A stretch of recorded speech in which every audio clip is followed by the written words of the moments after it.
part 2, getting her used to it and dragging behind her. But I want to show you how I'm going to prep her and get her used to pulling things.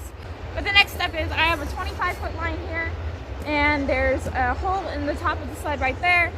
So I'm going to run the line through that and connect it.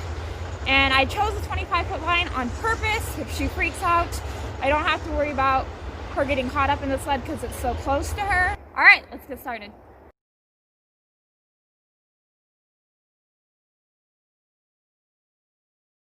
Now I'm doing this so that she can see the rope, and it's not a surprise if the rope touches her or is moving behind her. She can see the rope, she can see the sled.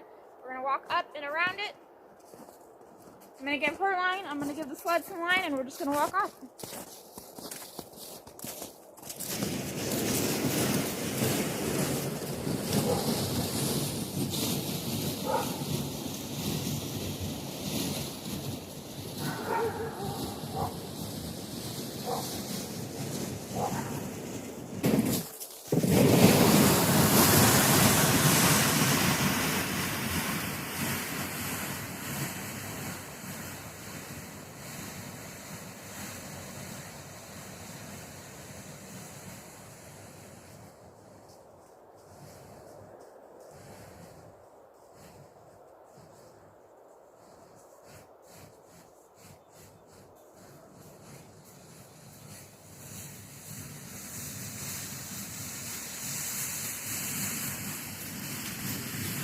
Okay, so she's shying away from it a little bit, but that's okay.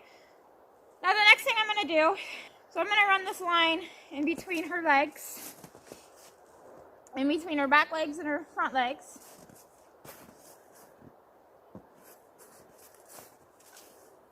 Kind of desensitize her to the rope. She's jumped a little bit there.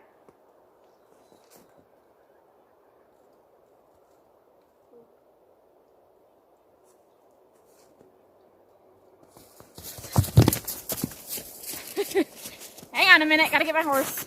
So this is why we check these things before we ever get on a sled behind them. So it's been a while since she had a rope around her back legs, so she was a little worried about that.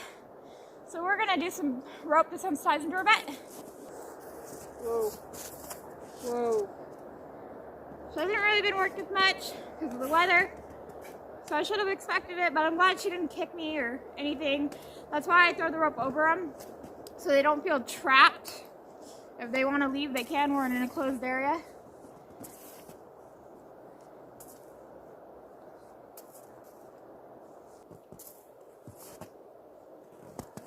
Woo.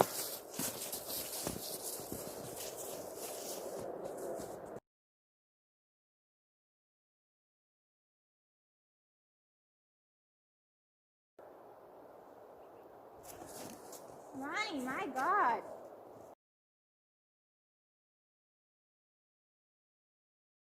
I think what I'll do is just lay out the rope and stand her over and pick it up and flap it and see how she does instead of putting my head down there.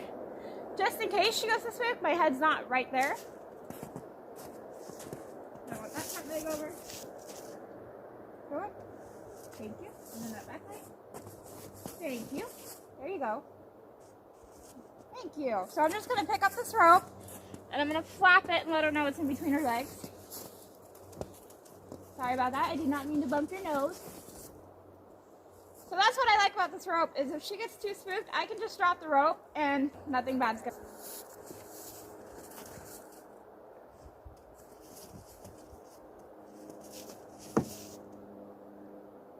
You are a smart butt. Do you know that? Get your butt over there.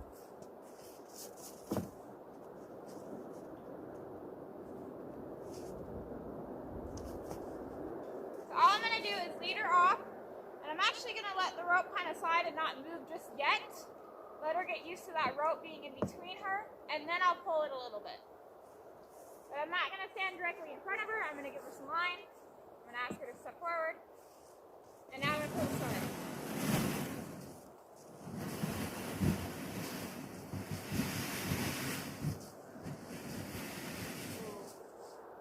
Stop and reward here. Do a couple steps at a time.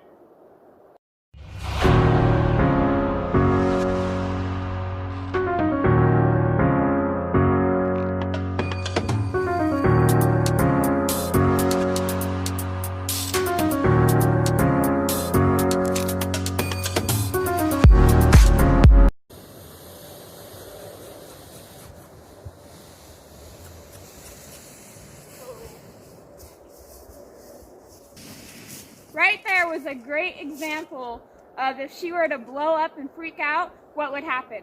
She's smart enough to pick up those feet, get over that line, and go out. Now, I asked her to trot just to see how she would do. She did pretty good. I don't think she spooked. I think she just thought, okay, we're running. I need to go this way.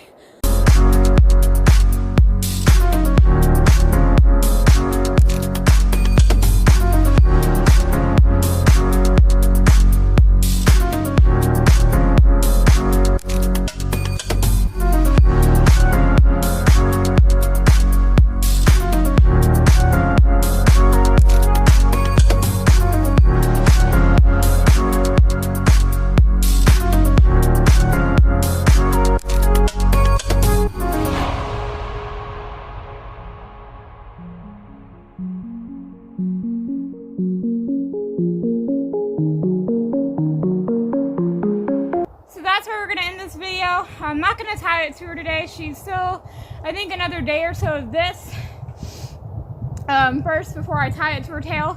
She got a little nervous a few times, and I let the sled kind of run into her legs a little bit because I know it's going to. Obviously, I'll get her used to that. Speeding up when asked, and she wasn't like bolting. She was just a little unsure. So there's definitely quite a bit more stuff that I'm going to do with her before I ever get on that and have her pull me. Definitely going to work on this for a couple of days, and then we'll see you guys back for part 3 after we work on this for a few more days. Obviously, it's going to be a while before we go up to the canter because this is really hard to do one-handed while you're holding the horse out and you're holding the lines where it's loose, but it's not falling in between their legs and they're not stepping right out of it. And you're trying to keep your pace and you're trying to keep them off you if they get spooked. It's kind of difficult, but I think it's the safest way to start it. Although it's a little hard to do, I think it is the best bet to start because with how she acted to that rope going around her butt, I guarantee you if I would have attached it to the saddle and just asked her to move off, we probably would have had a way bigger response and a way bigger wreck. That is the end of part 2. I hope you guys enjoyed, and I'll see you in part 3. Bye!